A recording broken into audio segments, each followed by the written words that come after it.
이경락 대표님의 강의로 시작을 해보도록 하겠습니다. 오늘 어떤 내용 준비하셨나요?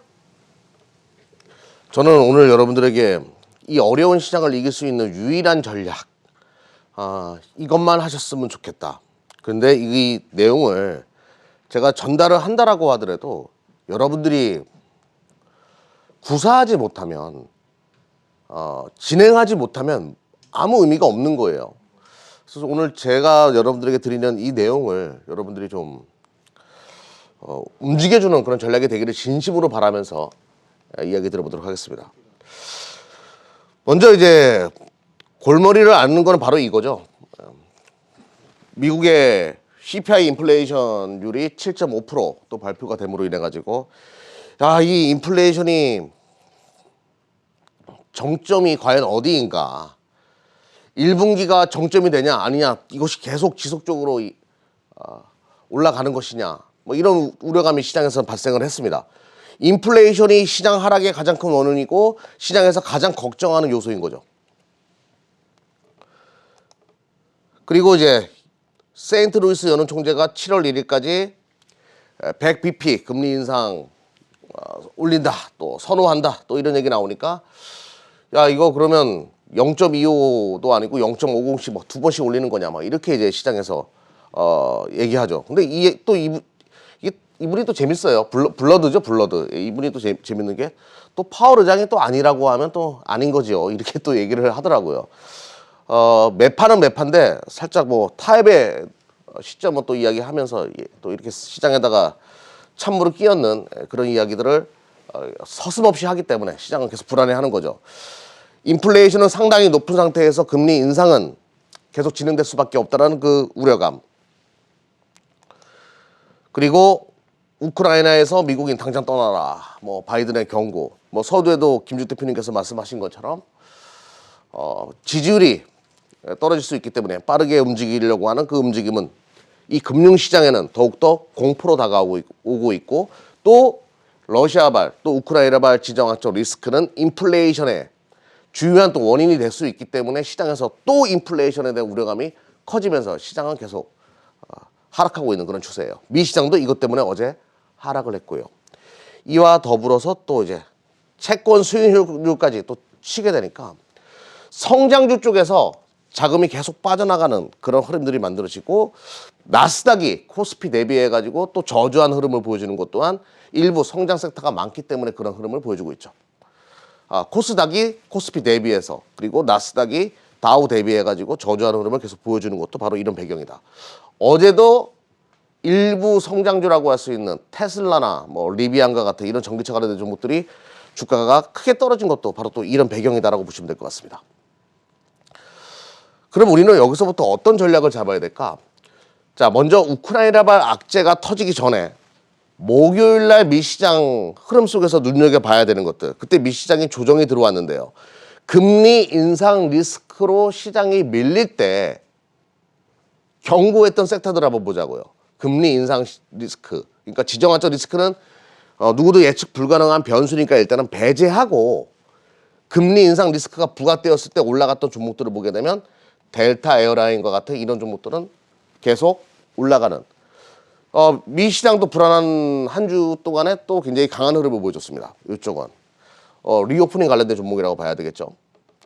그리고 카니발과 같은 이런 종목들도 크루즈 관련된 종목들, 이런 종목들도 견고하게 바닥을 치고 거래량을 터뜨리면서 올라오는 흐름을 보여줬어요.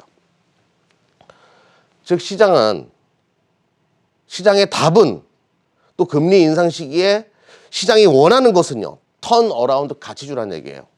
리오프닝 관련된 종목을 시장은 원한다는 얘기예요. 대한민국 시장도 마찬가지입니다. 이 어려운 시국에서도 아시아나항공, 뭐 지난주에도 제가 얘기 드렸지만 이쪽 봐야 된다. 아시아나항공 굉장히 강한 흐름으로 한 주를 마무리했고요. 파라다이스, 호텔 관련된 파라다이스도 뭐 당연히 윗꼬리 달리긴 했지만 시장 밀리면서 굉장히 견고한 흐름을 보여줬어요. 시장 대비해서. 이거는 명백한 사실이죠. 그리고 화장품 관련된 종목인 아모레 퍼시픽도 강한 한 주를 보여주고 마무리됐습니다. 시장은 이걸 원하는 거예요. 시장을 바닥을 치고 올릴 수 있는 마지막 카드는 뭐냐? 그거는 리오프닝이 될 것이다. 코로나로부터 벗어나는 엔데믹 시장이 될 것이다. 이거거든요. 저는 여러분들에게 항상 이야기 드리는데요. 라스트 찬스예요, 이쪽은. 마지막 기회입니다. 내 계좌를 살릴 수 있는 이쪽을 선택하는 것은 마지막 기회예요. 근데 많은 분들이 남들이 다 아니까 왠지 매력이 없어. 남들이 다 알기 때문에 빠르게 올라가는 거예요. 남들이 다 알기 때문에 한 번에 무섭게 칠 수밖에 없는 거예요. 다 알기 때문에. 다 알면 선침해하는 사람이 수익을 챙기는 거거든요. 최근에 대한항공이나 아시아나항공 수급을 보게 되면 외국인 기관, 특히 외국인들의 아주 무서운 매수세가 이어지고 있습니다. 개인들은 팔고 있죠. 또 미 시장에서 들려오는 분위기도 한번 보자고요. 확연히 줄어든 미국의 코로나19 확진자.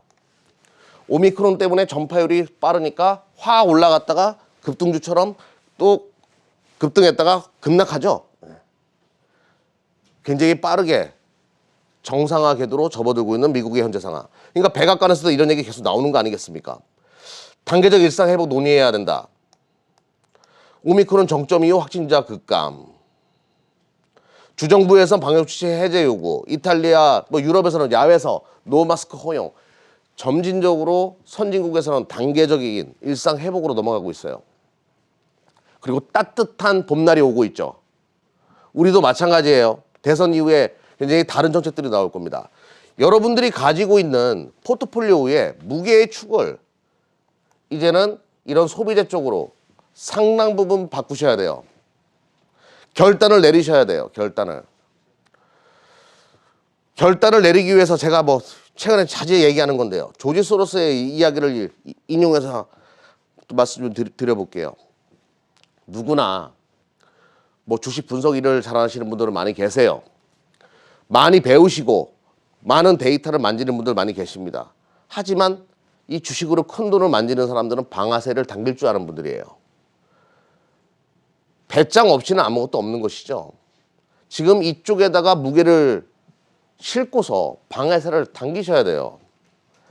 나 게임주 가지고 있어, 수수 가지고 있어, 난 무슨 섹터 가지고 있어, 바이오 가지고 있어, 성장주 무슨 갖고 있어. 결단을 내리셔야 돼요.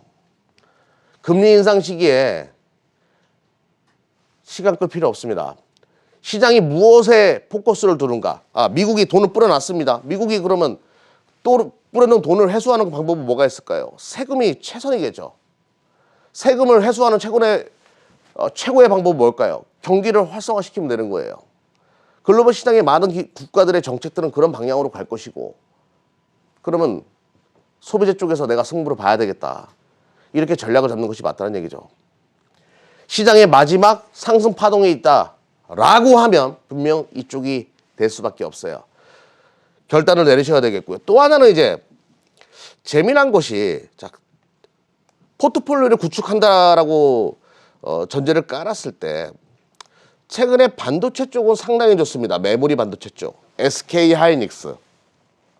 상당히 좋아요. 전날, 어제 물론 마이크론 테크놀로지도 밀리기는 했지만 마이크론 테크놀로지도 주가가 상당히 좋았어요. 어제도 굉장히 좋다가 이제 또 우크라이나 악재 터지면서 내려오긴 했는데 마이크론 테크놀로지도 상당히 좋습니다. 메모리 반도체는 성장주인가요? 가치주인가요? 가치주죠. 저평가되어 있으니까. 우리가 모든 IT 기기를 쓸 때 지속적으로 발생하는 수익 구조니까. 아무튼 이런 흐름을 보여준다는 얘기죠. 낸드 가격 동향도 이상합니다. 계속 위로 치고 있어요. 지속적으로 낸드 가격이 올라가고 있다. 즉 메모리 반도체 업황은 올해 분명히 좋을 것이다라는 시장에서의 판단이 있을 겁니다. 그 테슬라 같은 경우에도 잠깐 이것 좀 이야기 한번 들어볼게요. 삼성의 고성능 SSD 테슬라의 공급 전망이 예상된다 이런 얘기가 계속 나오는데 여기 이제 낸드 기반의 메모리 반도체죠. SSD는. 테슬라가 선택한 게 자율주행을 선택한 방법이 뭐가 있죠?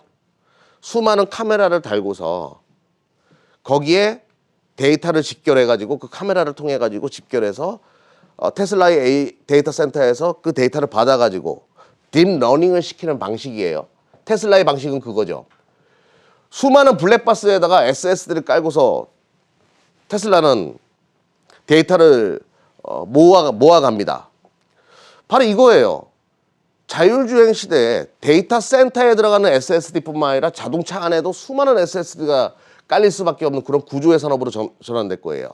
즉 메모리 반도체는요, 엄청난 성장성을 또 하나 확보하게 된 거예요.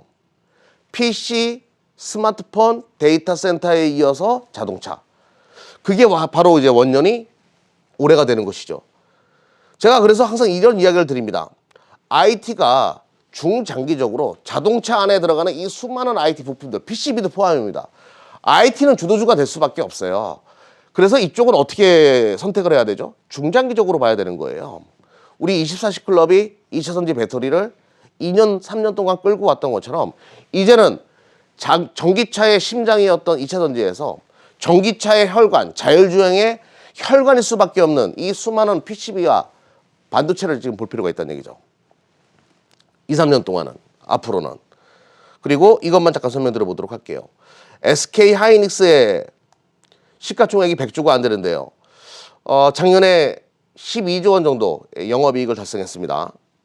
올해 이거보다 더 좋은 실적이 예상되고 굉장히 턴어라운드 가치주라는 생각이 들죠. 싸다라는 생각이 들고요.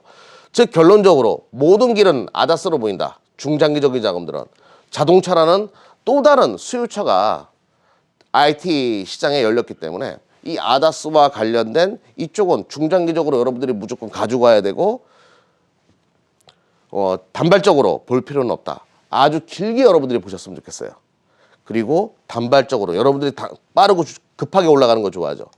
바로 이쪽에서 보셔야 됩니다. 소비. 그래서 이 두 가지를 함께 가져가는 전략이 유일한 방법이에요. 잡다한 종목들을 가져갈 것이 아니라 아다스로 직결되는 IT 부품, 하드웨어 관련된 기업들. 그리고 이쪽은 중장기로. 그리고 소비재 관련된 턴어라운드 소비재 관련된 것들. 여행 등등. 리오프닝 관련된 것들. 이 두 가지만 가져가면 여러분들은 엄청난 수익을 거둘 수 있습니다. 그리고 리오프닝은 생각보다 빠르게 움직일 거예요. 모두가 다 알고 있기 때문에 한 번에 반영해가지고 끌어올릴 겁니다. 여기서 수익 난 거는 어디다가 아다스에다가 엎어버리는 이 전략이 우리 24시 클럽에서 계속 장부를 재봐요. 어떤 전략이 가장 효율적일까? 이 전략이 여러분들 계좌 복구를 한 번에 할 수 있는 유일한 방법이에요. 꼭 기억해 두시기를 바랍니다.